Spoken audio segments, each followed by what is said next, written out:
This is Marco. He's been making anywhere between $2,000 and $5,000 a month with his faceless YouTube channel, taking clips from military podcasts and editing them with commentary. But as usual, with such a simple niche, it quickly got saturated. All of his competitors started doing the same style and copying him, and there's now nothing that makes him unique. This dropped his views and is currently blocking him from getting to 100,000 subscribers, getting a silver play button, and consistently making $5,000 a month. All right, everybody. I'm joined by Marco. Yeah. Marco, really good to see you here. Thanks. Pretty excited to help you scale. Do you mind to kick off this meeting? Do you mind telling the audience, telling the channel, what do you do? For how long have you been doing YouTube? And what got you there? What got you on this in-person coaching session today? Well, basically, I run a podcast channel. I don't make the podcast, but I make shorts about the podcast in the military niche. It's a channel called Veteran Voice. I think you'll be introduced to it soon, but I guess I started on December 2024, right around the end. I started basically because a friend of mine said, hey, I am making money from this, get into this, because at that time I was doing some editing on the side. Right. And I kind of quickly got into it, and like the first or second video blew up. Kind of, 400K views. Okay. At that time, I was like, oh, I'm a millionaire.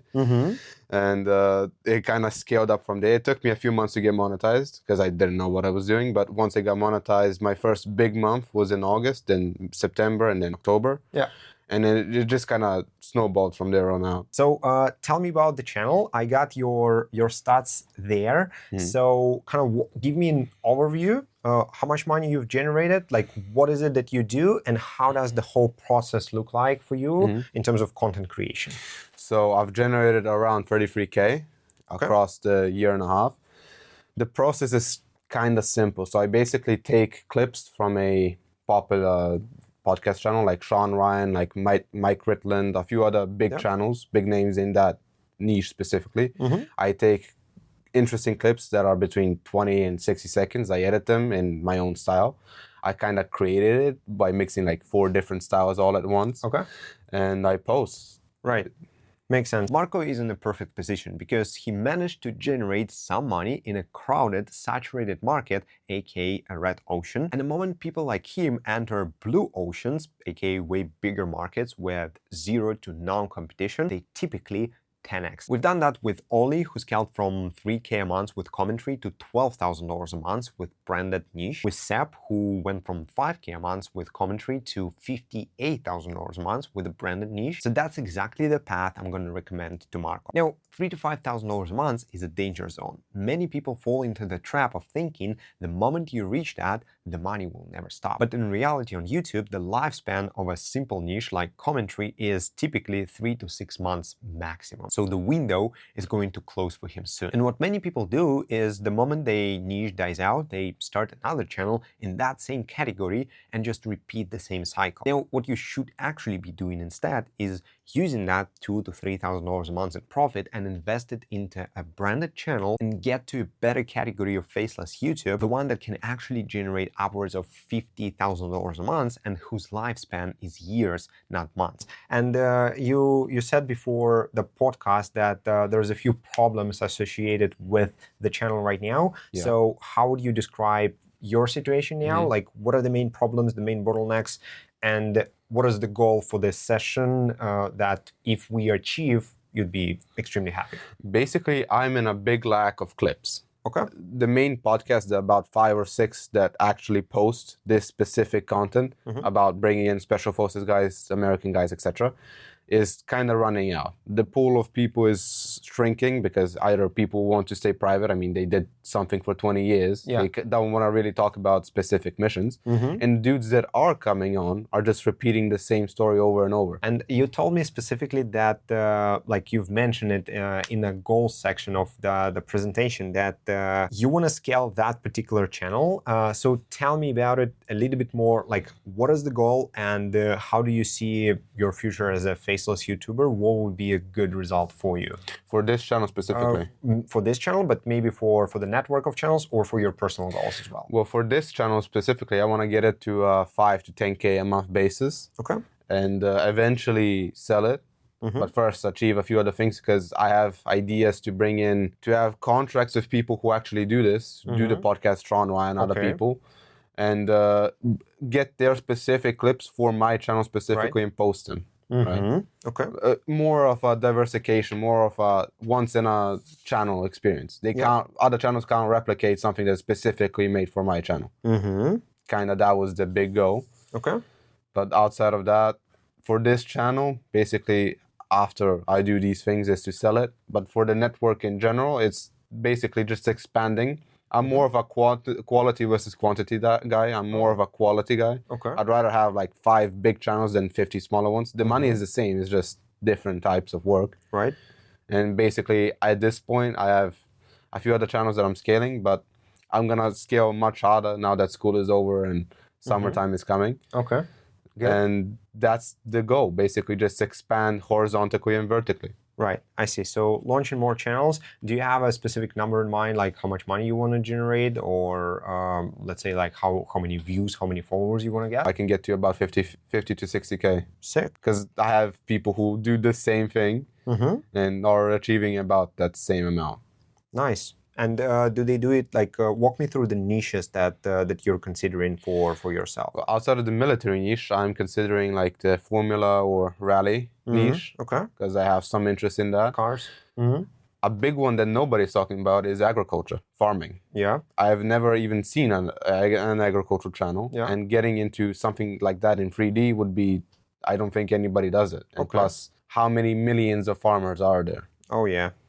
So it's a big content pool. Yeah. And outside of that, there's a few other niches, maybe something in fighting, maybe something in more finances and I guess CIA free letter agency style. Yeah. But outside of that, I don't know. Right now you're talking about markets more, so like the specific pools of people and like topics that that you want to talk about. But what about the format? So right now you are in the basically in a commentary niche where you like take someone's content and you kind of like reuse it, whatever. Like, are you only considering those kind of channels, or like you want to expand to like 2D animation, 3D animation, and those kind of channels as well? I am thinking about it, but at the same time, I want to master one to get really good at one. I might as well just stick to commentary for now, for like the next few months, till I am for sure that I know it, and then I can slowly expand, maybe even do a UGC channel where I use my voice or I use somebody else's voice and make kind of 3D stuff, similar to you, similar to Zeck Felms. Yeah. But in a different type of niche. For example, for agriculture, I'd go into more specifics like how to, right? How to plant seeds, grow, how to expand, etc., etc., etc. Okay. And what are your thoughts on shorts versus long form? You only want to do shorts because that's what you do now? I do plan on expanding to long form eventually. Okay. But I first want to, again, master one thing, and then, because if I chase 4 things at the same time, I might as well not get any, right? Exactly. I mean, I've worked with a couple of people just like yourself who started with something like podcast clips or, again, commentary or just a bunch of ranking videos as well. And what you guys do the best is like you spot those trends really like early, and you know what goes viral. You have this like viral eye, I call it. Yeah. And I think that the biggest opportunity for you, which we're going to talk about, is actually in shorts. Long form is a little bit slower game, a little bit different game, and it does make sense to get into it once you get to like 50, 60K months, which is with shorts is a very like doable, an incredible number, and also doable. Yeah. Okay, cool. So can you walk me through a set of your current problems? So I know what specifically we're trying to solve on that meeting. Walk me through the problems of this particular channel, the one that we're discussing. Besides the issue with clips, maybe there are any other problems that you see, why videos are not working out, or why the profit margins are not that high, or whatever it is. And overall the network problem. Maybe you have something on that front as well. Yeah, so basically the problem with the channel is it got hit with 2 copyright strikes by the same person, because I not knowingly used the same picture in like 2 completely separate videos, and the guy saw it and copyright struck me and didn't care about ever even getting in contact. But it is his right at the end of the day. Yeah. And the channel kind of slowed down. It went from basically having 200-300K views per video to now 30, 50, maybe 100K if I get lucky. And then your strategy with that was like you figure out the strategy yourself, you figure out the editing style, the formats and everything, and then you kind of delegate it and automate it pretty much like you did with this channel? Yeah, basically that's the goal. Okay. Once I know how to make the videos myself to a pretty high degree, I can find somebody, teach them in 2 weeks and have the channel automated to a majority. Awesome. Okay. And you said that you have a killer editor. Walk me through your team structure right now. Like how much are you paying and what's the timing for the delivery? Like how does that structure for you? I pay him $10 per video, per clip made. And we do 2 clips a day. So 14 a week. Yeah. So it's $600 a month. Decent. Yeah. Okay. That's fair. And the channel is making now... this month it made about 2.4, 2.5K. Okay. Yeah. So like 2K margin, like pretty healthy margin, I would say. Fair.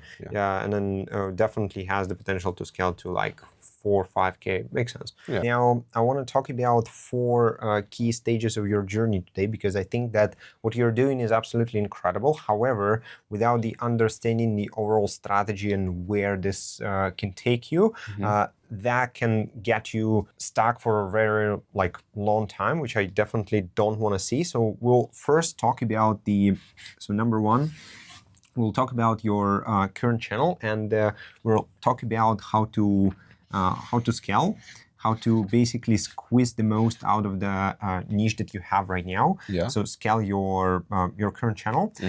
Number 2, I want to show you the difference between what you currently do and what you can be doing with the proper strategy. So we'll talk about the difference between simple channels and the one that you're running now, and kind of like why they're not as scalable as the branded channels. So we're going to talk about that, and potentially maybe even, if you'd like to, choose a niche for that today, or I'll just show you the strategy so you can do it a little bit later once we dial in the step number 1. Number 3, we're going to talk about great number 3. Yeah. Number 3, we're going to talk about the 3 stages. So 3 stages that every faceless YouTuber should go through until they finally reach 50 to 60K months, as I see them, stages, and something that can get you there faster. So for some people it takes years to get to 50K months. For some of them it takes weeks. So we'll try to build out the strategy that makes sense for you to get there quicker.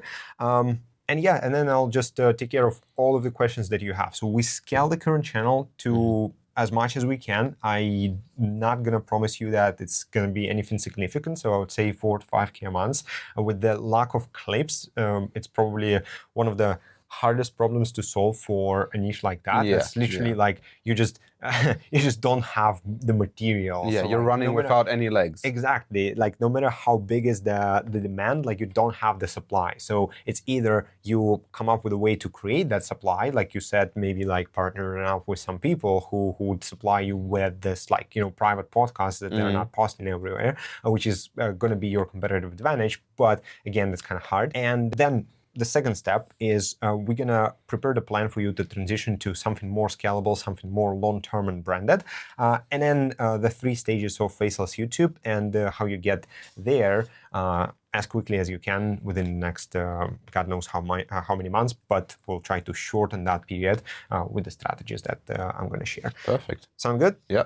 Awesome. So let's get this one removed, and we'll start with your current channel. So I call the strategy basically, you want to scale and automate. And you want to do that because you want to free some time to do something that's really important. So we'll talk about what that is on step number 2.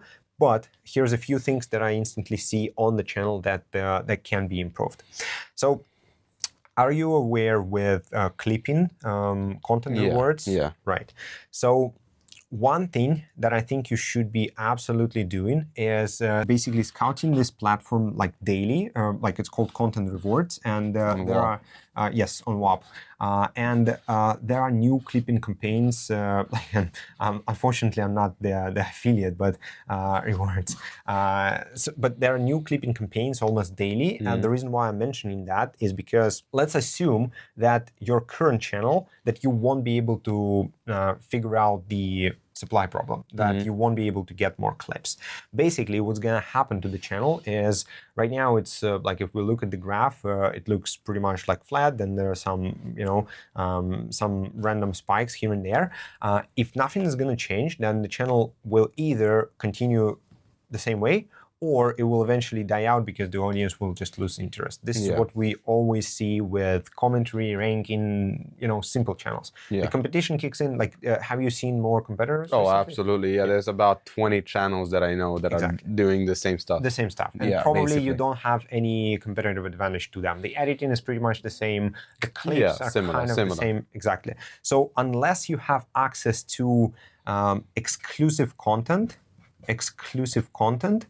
meaning those exclusive podcasts, unless you have that, basically you don't have any competitive advantage. And it's impossible to get one because everyone can get an editor for, even if it's not 10, they can pay 20 and they will still be almost like kind of profitable or breaking even. And essentially the competition will kill the niche. It will get to very, very small numbers. Now, if you're watching this and thinking, damn, I really want to work with this guy, let me show you what joining the art of YouTube could actually do for you. Because I've built this coaching program around 3 simple things. Number 1, AI tools. We've built AOI MCP, which connects to your cloud and automates 90% of your faceless YouTube business for you. It finds niches, researches ideas, comes up with scripts, makes thumbnails, voiceovers, and even builds entire hiring funnels, all without you leaving Claude. Think about it as your faceless copilot that actually works next to you. The second thing is the community. I've built a network of 5, 6, and even 7-figure faceless YouTubers, all spending days and nights trying to crack the algorithm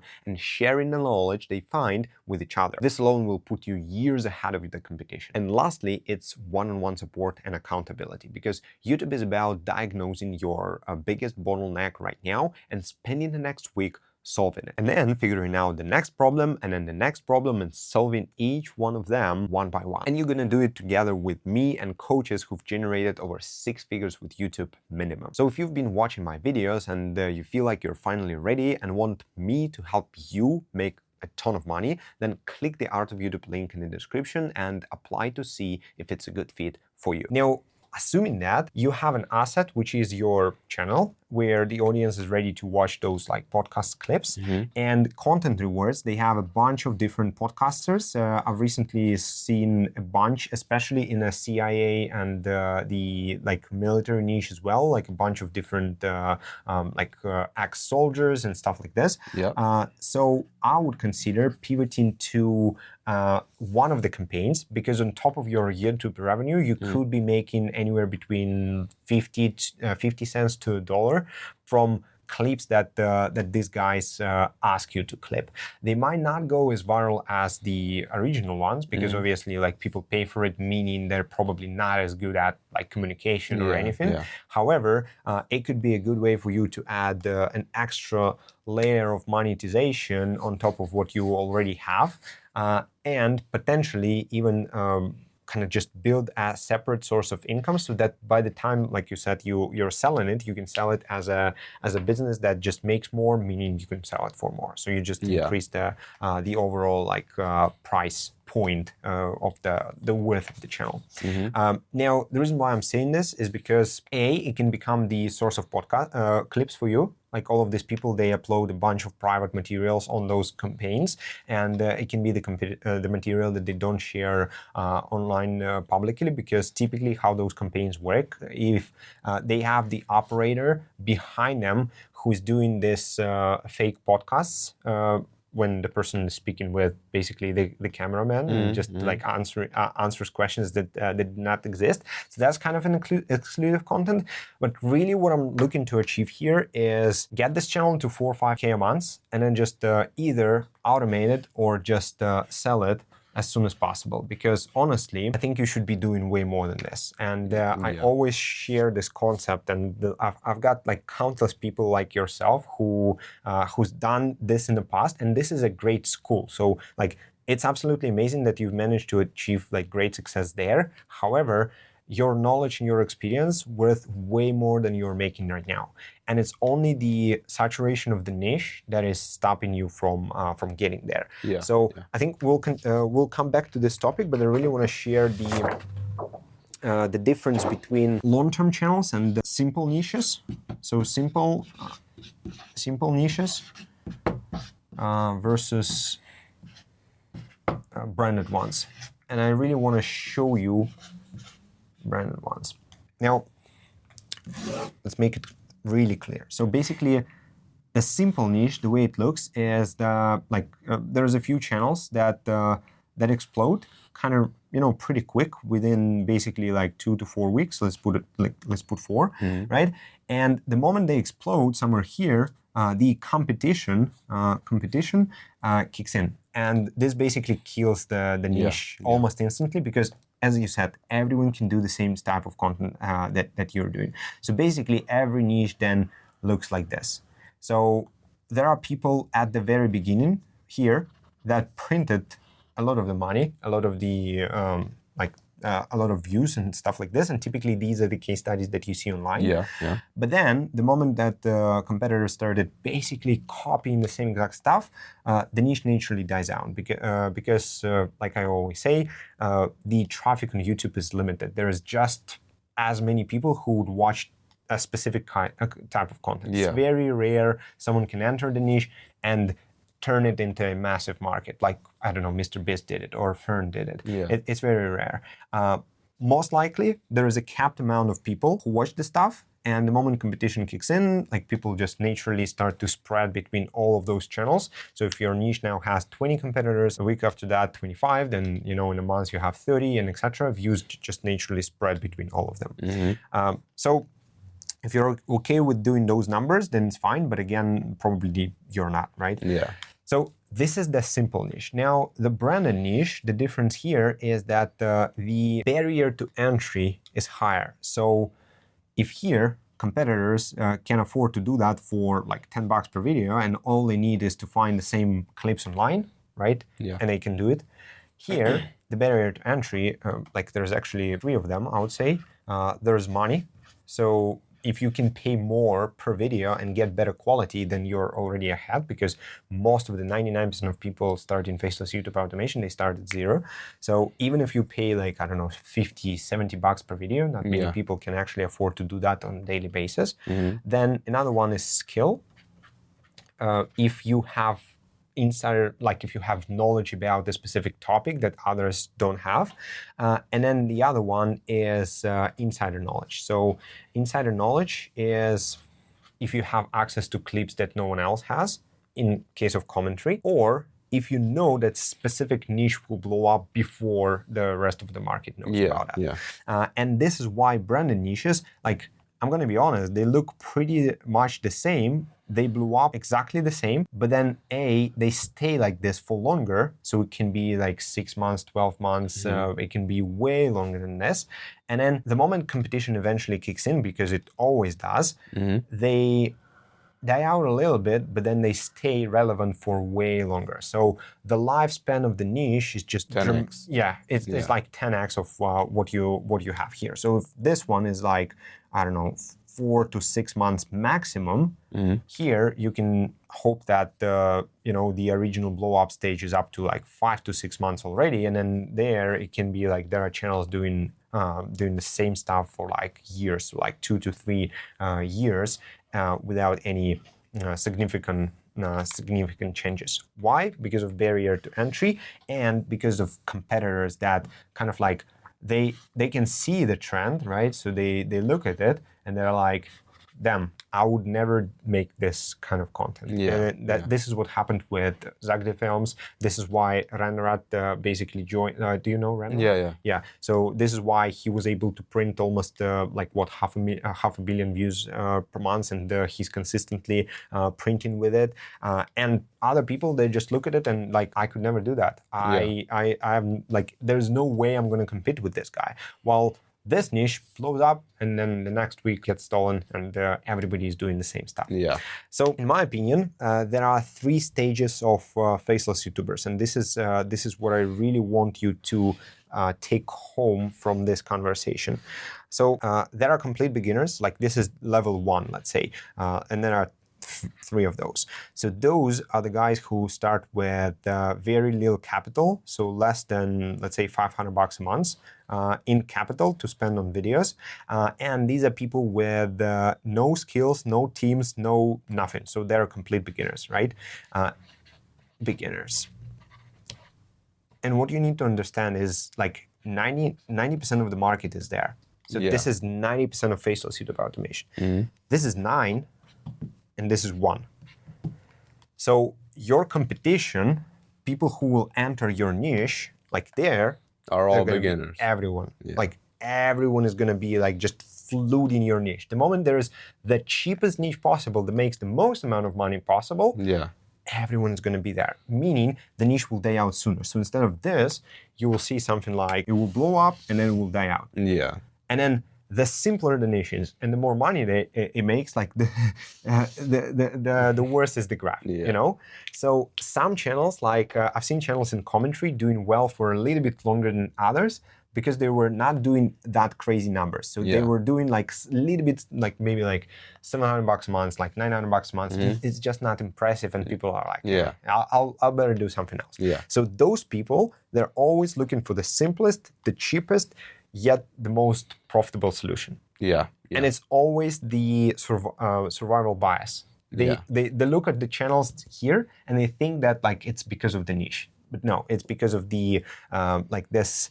They joined early. Like this is why they were able to blow up, because they entered the niche early. So this is where we have podcast clips, podcasts. We have commentary. We have ranking videos. Basically, all of it. We have AI and everything that can be done in under $500 a month. Now, as I always say, your goal here, like this is what determines whether or not you become long-term successful or you kind of get stuck in the same bubble. Because what many people do is they think that, and I think that you're making a huge mistake there. They think that they need to master the niche, like the format, instead of mastering the skill of YouTube. So the skill of YouTube is this. The skill of YouTube is getting out of this as soon as possible. You can fly economy or you can just get to business. And then it's less headache, less lines, less like controls, less bullshit, less everything, better seats, like wider niches, bigger markets, bigger margins, like everything. And then some people think that, okay, cool, they find pride in like, oh, but I'm like, I don't know, saving the planet, but I'm like, they come up with all of the bullshit reasons to stay in the economy and kind of like tell themselves out of like, I need to work harder, I need to get to business. While others understand that like business is just more comfortable. Like no matter how bad it is for like, I don't know, ecology, no matter how bad it is for like, the planet, like they don't care about that. They just want to be more comfortable. And then others are flying private, and there's like 1% of people who fly private. So that's the same thing with niches. Now, the goal here, as I always teach, is to get to 3 to 5K a month as soon as possible, which you already did. And then either sell the channel, which again you're now trying to do. I'm trying, Or the other thing is automate. Automate, meaning get yourself out of the operations so that you can focus on what's really important. And what's really important for you is this. This is what I want to... The transit between...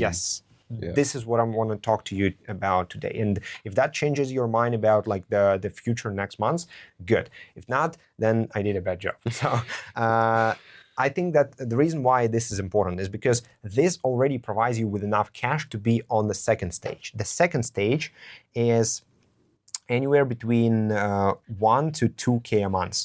So it sounds small, but again, this is the majority of faceless YouTube cannot afford to spend that on content. Yeah. Comfortably. Now, you've already got the skill of searching viral ideas. You know what goes viral. You know how to analyze charts. I'm sure you spend enough time in YouTube analytics. Days and nights and nights. Exactly. So you know all of that.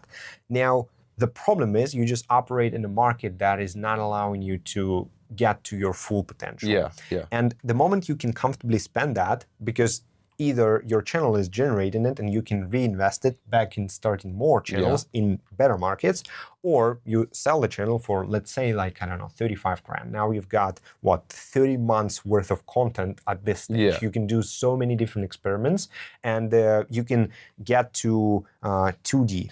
You can get into like even 2D long form. You can get into low poly 3D. Have you seen low poly shorts? Yeah. So you can get into low poly. You can get into even like 3D is going to be hard. Like you won't be able to produce many videos, but let's say 3D and all of those beautiful niches, they have way less competition. Yeah. It's literally like out of thousands of people who do that, like 1 or 2 are able to do this one. And you enter bigger markets, because typically if you look at those channels, all of them generate anywhere between 300 million views to all the way to like 1.2 billion views. Have you seen his story channel? Yes. 1.2 billion views. Yeah. They started. I've seen it. I genuinely was mad. 3 months ago. Yeah. Right? Exactly. So the same amount of time you spend to generate like, I don't know, 3K, 5K, like it took them the same amount of time to generate hundreds of thousands of dollars that they did. Why? Because they operated on a better markets. And then for this one, this is where the most money are being made, because the goal of this stage is to get to anywhere between 10 to 50K a month, depending on your niche again, because like literally everything comes down to the size of your market, the size of your niche. That's the only thing. Like, believe me, you already have all of the tools, all of the knowledge to make 50K a month. It's just the question of like, how big is the market? How big is the niche that you're entering? Now, this is the goal. At this point, you can either, again, consider selling the channel. So you can sell it for, again, multiple 6 figures if you want to at this point, and transition to the 1%. Or you can kind of like stay at this level, because honestly, like this is where you get the most freedom and money at the same time. Because this stage is for Psychos. This stage is for people like Fern. This stage is for people like Paint Explainer. This stage is for people like Zeck Felms, who are like day and night like cracking the code of YouTube. And this is what like takes like 3 to like 10, like maybe even more than this. At some point on Art of War, we were spending like 17 to like 20K, like just trying to expand, right? And this is typically 3D. This is documentaries, and like this is where you don't have that freedom anymore. This is why most of the time I tell people like you don't want to be there, because this is like day in and day out. Like you just like grind on YouTube, every little stat, every little part of your video, you're trying to crack that. And this is where you can scale like 50 to like unlimited. So the 50K to whatever. This is where, again, Zeck Felms, my goal today is to help you get to this percentage, because this is where your potential is going to be at a way different number, which is going to be anywhere between 25 to 50K a month. How does that sound? Walk me through your thoughts. Like, would you agree, or you're like, no, give me my simple niches? Nah, I 100% agree.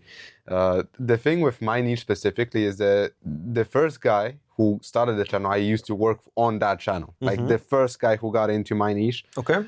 I think it's called the Front Force. If he didn't rebrand it. Okay. I used to work with him, and I made a few vids. It didn't kind of work out, but still. And it kind of taught me like some basic stuff. I didn't do the clip selection or anything. He just make the captions and the overlays. That's it. And from that point onwards, we have Tactical Beef. We have like Valor. We have like 4 other channels that are above 100K subs. They're bringing in better views. Everybody is down. The entire niche. In general, like when you look at let's say October, and when you compare it to today, it's 50% down in views. all across the board. Yeah. And it's not because new competition came in, because the competition that does come in is like 10K subs. Nobody's, not even monetized. It quickly expanded into everybody's doing each other's clips. I've seen Tactical Beef and other big channels use my clips and repost them and get some views, and I take some of theirs and I get some views. Yeah. It's kind of, everybody's doing the same stuff without anybody being able to get something. Now, I wanted to talk to you about a very cool transition that I think you can make from here to there. I've seen many channels do that, and I think that's the, like, I love the concept of low-hanging fruits, which is basically we figure out the step in the business that will get us the most ROI in the shortest period of time, right? In your case, it's going to be taking yourself out of the operations on this channel and spending the next like 3 days grinding the killer niche idea. The moment you have that, it's literally you use one of your pre-monetized accounts, and like by the end of the next week, you can post the first videos and already be in that 9% of faceless YouTube, right? Yeah. So the lowest hanging fruit there is what I've seen work countless of times. It's called basically commentary to animated. So what did Rand do? Fuck it. Matted, yeah. Whatever, there's M. Yeah. What did Rand do? They found a bunch of killer Reddit stories. They started animating them. Yeah. His story, another case. These guys, they had incredible experience with Reddit stories before. They run some Reddit stories niches. They started reanimating them. Then there's a channel called Super Comical. What they do, they take viral clips of robberies or hastes or whatever, and they reanimate them. Yeah, yeah, I've seen that.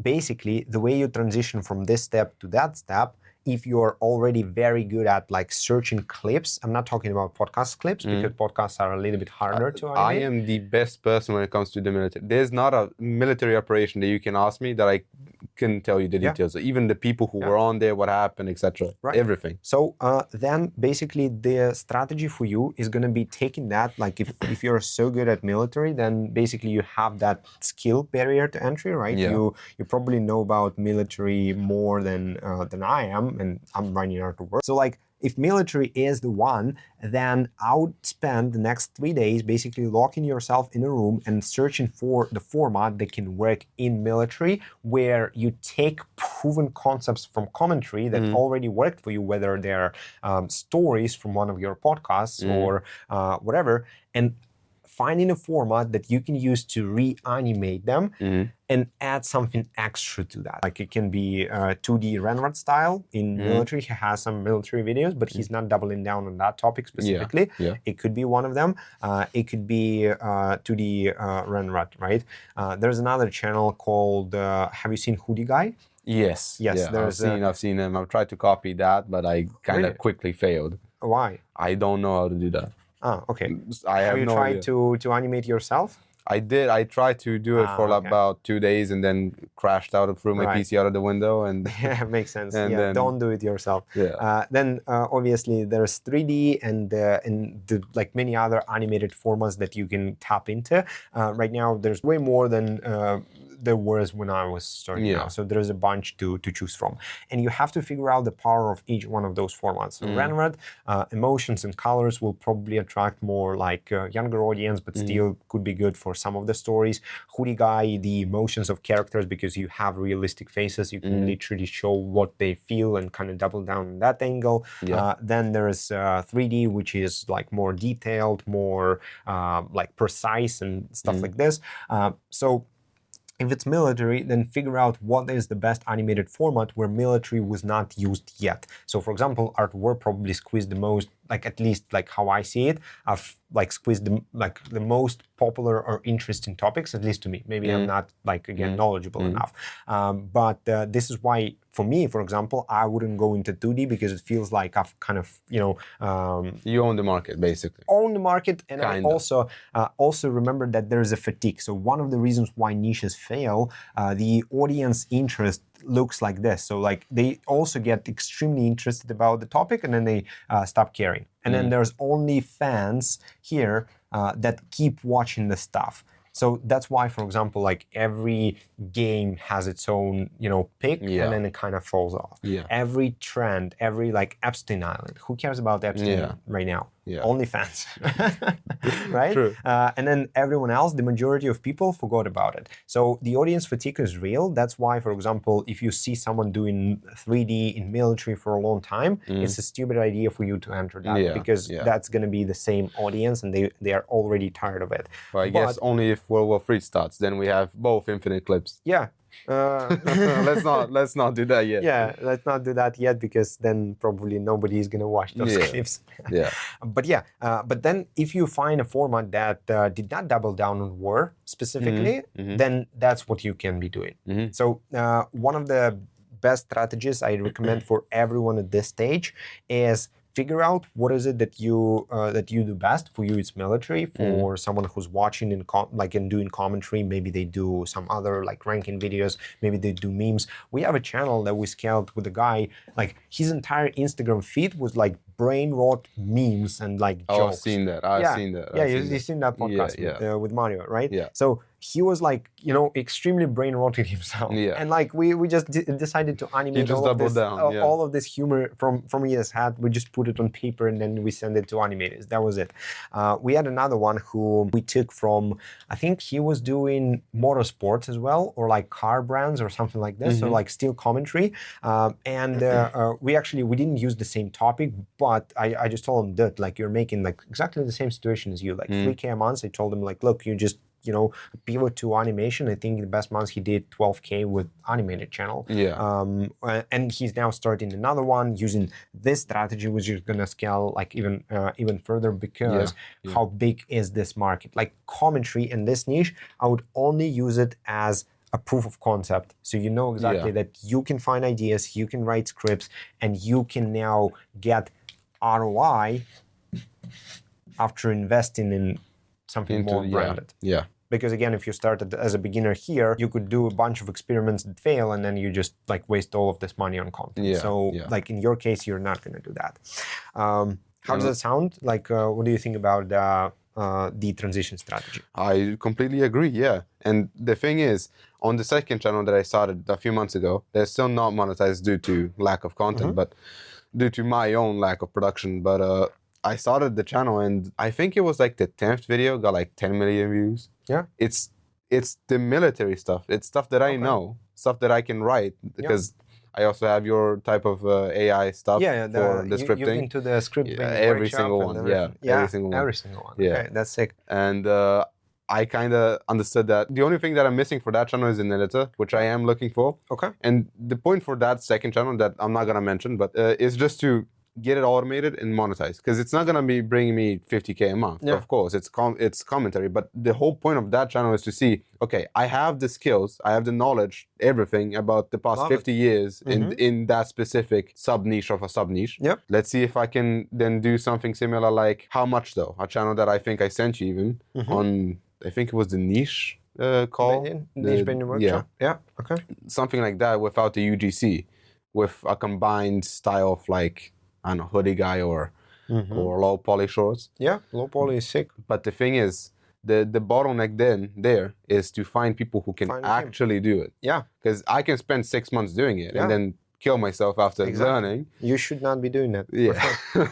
And then, or finding a team now, once I've proven the concept, and then doing it then. So that I can actually go from, I'm kind of in between here. You're right there. Yeah. And like you're basically, that's exactly what we're talking about. So this question is actually extremely good one. The moment you're like, I got the niche, but I lack a team, maybe like I lack capital, I lack like X, Y, and Z. That's how you know there is a barrier to entry. That's how you know that the niche is actually going to be worth it. So we are getting to the most important concept, which is basically, we'll talk about the team because I have like the exact like step-by-step framework for you to hire them. But what's important to understand is that you have to endure and you have to actually appreciate those moments when you don't have something, because you know that all of the people in your previous niche, commentary, etc., they also don't have that. They have no idea how to find those animators and editors, and that's why they will never be able to compete with you at that level and at this new stage of your faceless journey. Okay, that makes total sense. Now, let's talk about the concept.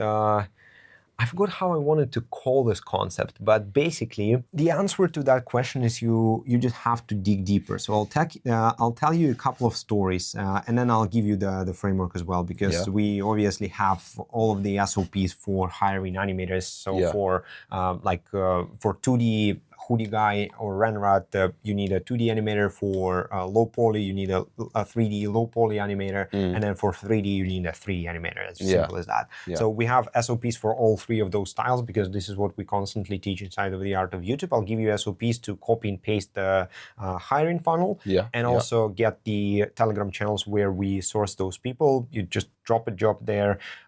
Everyone applies through the Google form. You kind of like send them the test tasks, you choose the best one. Extremely simple. A little bit deeper than Upwork hiring, but still pretty decent. Most of the hiring that I did is on Discord servers, which is sad. Yeah, it is sad, because then they will overcharge you, and then again you have to think about the saturation. So the moment you look for team members in the same place where other faceless YouTubers are looking for team members, it's over. They inflate the price.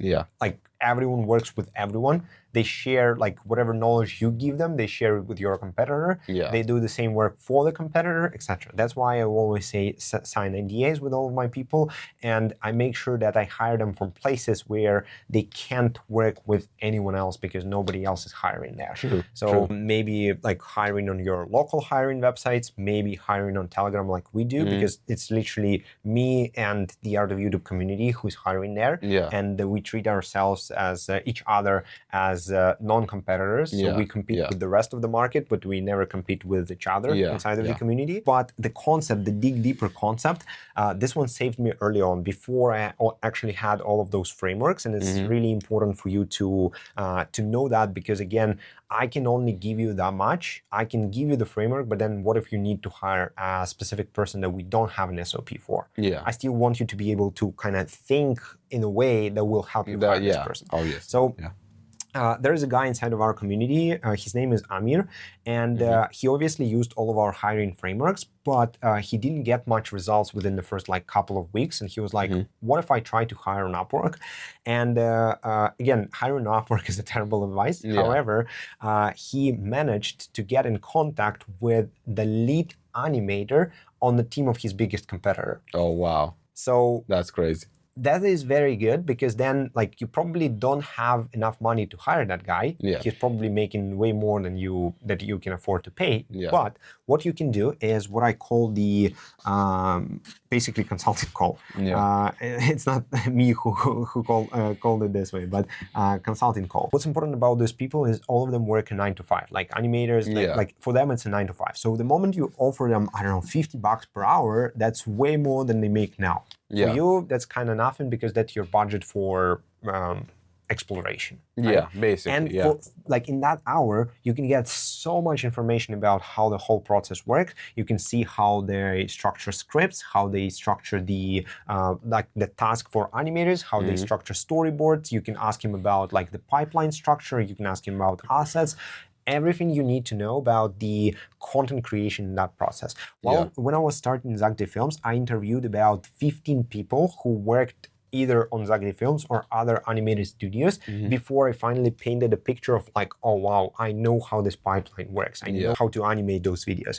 And the guys that I spoke with, who are also running a 3D animated channel, they interviewed 100. So like you basically are gathering knowledge from the market. So like there's the, let's say like this is you fully understanding how to make videos. You get this piece from a competitor, you get that piece from YouTube, right? You just like watch some videos, and I did that in the past too. Like the first, like the moment I saw Zeck Felms, I just searched up on YouTube how to make videos like Zeck Felms. And I spent like 40 minutes watching the Blender course, and I'm like, no way I'm doing it. Yeah, yeah. It's crazy. Yeah. But it gave me an understanding of the pipeline and how complicated it is. So these are like competitors.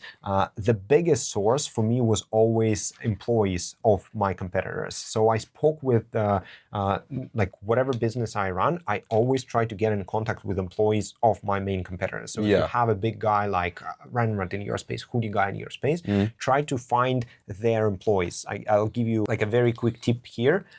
Search up role. So you put role, and then you put competitor name in a search. This is how I found Zeck Felms' post on Upwork. And on Upwork, which is funny, I could click on Zeck Felms' profile and I could see all of the people who worked with him. Yeah, that's and why on you Upwork, avoid I it. could just DM all of them. And I DM'd all of them with like, yo, I don't think I can afford you, but what if I just hop on a call with you and speak with you for an hour? And they were extremely willing to share. They shared everything, all of the frameworks, all of the like guidance that Zeck was giving them, how to make better videos, like what they optimize for, what is the length of their videos, everything. So I painted like a very clear picture, like employees are always the best source of information. So yeah, go ahead. I done something very similar with Sean Ryan's editor. So a friend of mine used to work, like made like 10 clips for Sean Ryan, and he quit, and I was like, okay, whatever. Yeah. And then I got into contact with a guy who used to run a channel that now does only for Sean Ryan. I got on a call with him. I pay him like $60 for like 4 hours. We just talked and talked. I'm telling you. I was like, okay, what is the difference? Okay, you know my channel, I showed him my channel, etc. What's the difference? I make this, you, of course, you're the source, you post them before me, of course, because I mean, I can't just pay, hey, $10 per every new podcast that comes out before it comes out. And he was like, okay, basically you need to do this. He gave me like 4 steps, and that I did within like 2 weeks, and then I blew up like 5K, 4K, 2K, etc. It just started from his like 4 hours of just him talking about basically nothing, but I took out 3 or 4 useful things. It blew up.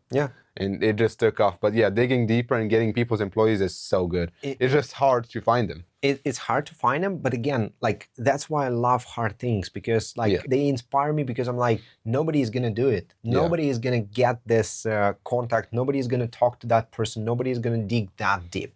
Typically, you can find a lot of good stuff there. And what can actually happen? I love this magic question at the end of the conversation. I always ask people, what is it that makes you stay at this company?